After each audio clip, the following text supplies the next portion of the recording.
সিজদায় গেছি, তার নিচে যাই নামাজ, তাও গরম মানে না। তার নিচে দিয়েছি জুতা, তারপরেও গরম মানে না। কপালে যাওয়ার পরে মনে হলো ফুসা পড়ে গেল। উঠার পরে সবাই তো তাড়াহুড়া করতেছে, আর উনি বলতেছে, আরে আমার পায়ের নিচে যাই নামাজ, আমার পায়ের নিচে জুতা, তারপরে আমার পায়ে গরম লাগে। আর আমার নবীর সাহাবীদেরকে কালেমা গ্রহণ করার জন্য এই পাথরের মধ্যে চিট করে শুয়ে রেখে বুকের উপরে পাথর জমাই দিয়েছে।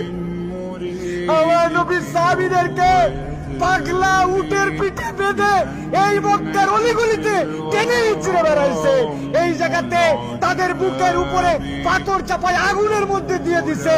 তাদের রক্তের বিনিময়ে ইসলাম পাইছি। আজকে আমি 2 রাকাত নামাজে পায়ের গোড়ালি গরম হয়ে যাচ্ছে জন্য কষ্ট হয়, এসিটা একটু কম ঠান্ডা মারে জন্য কষ্ট হয়, আমার মাথার উপরে যদি একটুখানি সুন্দর ছাতা না থাকে কষ্ট হয়।